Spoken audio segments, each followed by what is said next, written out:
Welcome back to FFB, amigos. And today, hearts broken in Valentine's Day, we went to the AMEX and we were humiliated.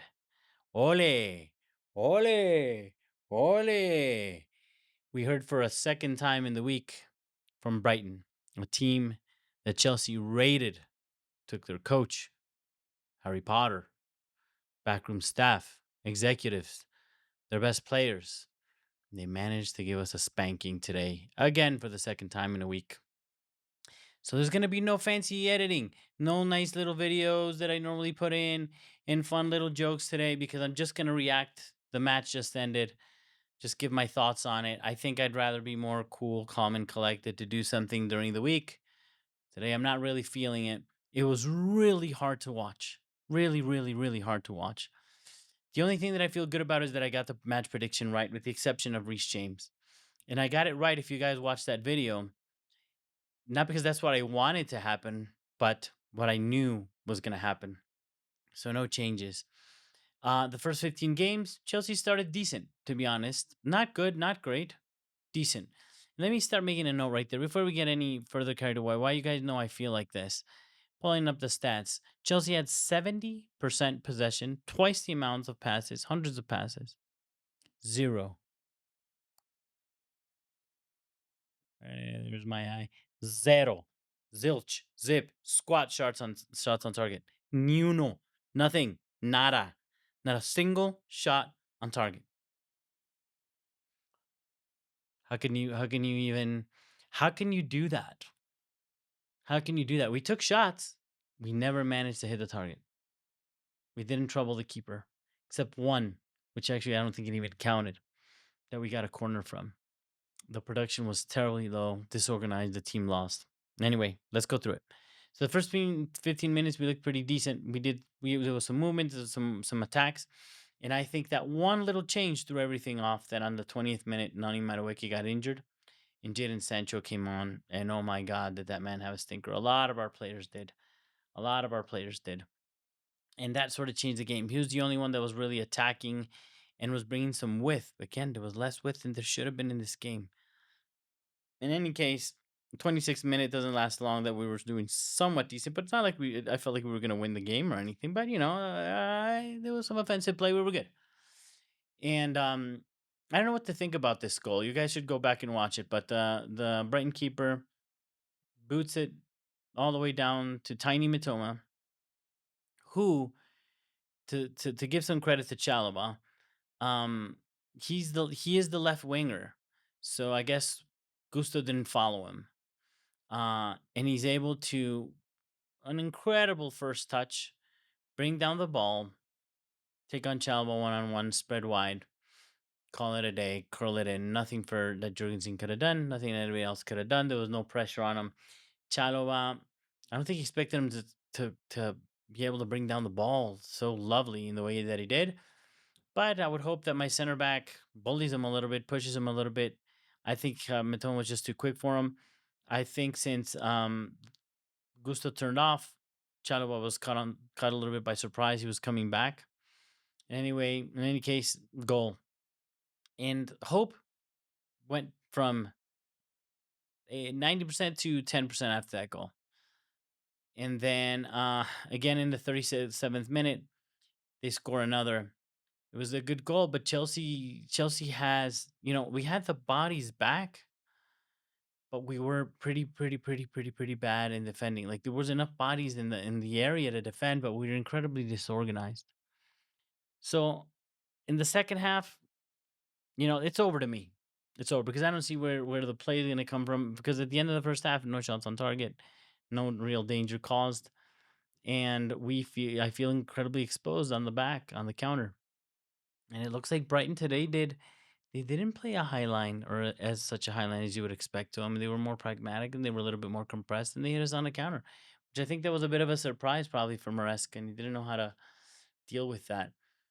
Caicedo gets on a yellow, 60 and then on the 62nd minute, the Chelsea defense against completely collapses, and that one's particularly hurtful because Colwell, which I've been criticizing a lot lately, um, goes down for a foul that didn't exist. There was a little rough play in the middle of the field. And one thing that I hate, he just sat there complaining and bitching about the foul that he was never going to get. And it's his man that brings the assist for the goal, which he should have been tracking down well back on his way back. And it's kind of embarrassing and horrible way to concede that goal. Then in the 64th minute, we're doing just some changes, and this is where it's not that bad. What Maresca can or can't do. Again, I disagree with the. I would have changed the lineup. I would have done the setup. We tried to play Palmer for a 9 for a little bit, but that didn't really work. Then he swapped with Nkunku, which was just completely lost. Um, God, man, I wish we had had Felix. We got rid of players that we needed today, and brought in all these amazing players. Hot. So it didn't go well. Needless to say, we do these weird changes, which is James for Gusto to play inverted, because that's the other thing. We played Gusto and then he inverts.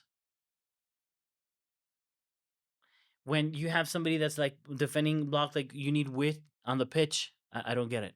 Anyway, in Blueberry Hill, Dewsbury Hall replaces Caicedo, which I think he was having a rough match. He was on a yellow. I think he was going to see red the way things were going, and legs I think might be rough for him. And then Tyreek Georgian for Neto. So I just don't see how that was going to work. And I saw some shifting. They turned the 9 into like a rotating position a little bit, is what I noticed. And I think that's just harder to track. I don't think that was the greatest of ideas. I think I won't get into it. We'll get into it in the mid video, but somebody should have been leading that line. Some people were even saying bring in Tossin as a number 9 just to bully and keep the center backs pinned. I think that would be something crazy ass Mourinho would do, but I don't see any other people doing something like that. In any case, the 75th minute, Mitoma forgives us, man, because he gets a 1-on-1 with the keeper. That was actually a 2-on-1. He could have passed a little bit earlier, and somebody would have just been 1-on-1 with Jorgensen as well. I think it was well back at the time. And one thing that I'm thinking this whole time is like, I'll take Brighton has talent on the bench that Chelsea want starting, given our situation with the forwards and the strikers. Well, strikers mostly. Like, I would kill for a Joe Pedro right now, because we had a Jackson that's not firing and a Gue that was young. Yes, he got injured. We couldn't see that. But knowing that Jackson was injured, we knew that he was carrying a knock. We knew that before the end of the transfer window. And Brighton even loaned out or sold Ferguson, which wouldn't you like a Ferguson right now if you're Chelsea? I mean, it's still terrible to say, but like just a 9. Um, a real striker, experienced striker of any style. Not necessarily a big bully number 9 target man, or so you could be someone small that runs in behind. Just anybody that forces that line to pin that back line against our opponents and create some space for, hopefully, which doesn't happen either, we create with our wingers. And I think, yeah, the Madueke thing really hurt us. In any case, he misses this one. And my note there is like, Chelsea is lost and lifeless. It's like the game's over. I said that like in the 70th minute. And then the changes came, and then it's a given. We're not going to adapt those changes in time. Uh, Jurgensen did give one ball away, pulling a little bit of Sanchez. Luckily, nothing came from it. But he did an amazing save also, like put a hand into it or a leg into it or something, and then it hit the post. That could have been 4-0, to be honest. Brighton should have been 4-0 by then. And very easily another one-on-one target that they missed. It could have been 5-0 very easily. That's why the last few minutes, ole, ole, ole, caballo mío, they were humiliating Chelsea. And I felt really bad, man, because they know they're not playing well. Nothing's working out. I saw Palmer becoming desperate. His touch is gone. He's just not in a good spot, man. It's not really working out for him. But he's trying. He's running.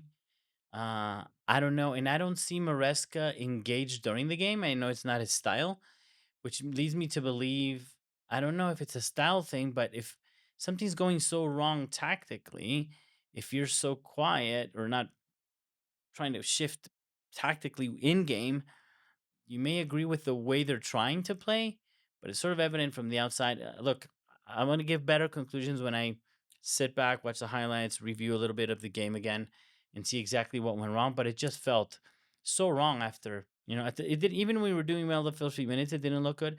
But then after that, it's like there's nothing here, and I think there's something way beyond the nine for that, way beyond the nine, something like poorly executed. But I saw Enzo Fernandez come back all the way, drop really deep in between the center backs at one point to try to, I don't know what exactly what he was trying to do, but to build play from behind. And there was a couple long passes that worked, not from him, but earlier one from Kukureya that Nkunku could do nothing about, nothing with. So it was pretty tragic. At the end of the game, like I said, they could have scored five. We had 70% possession, no shots on target.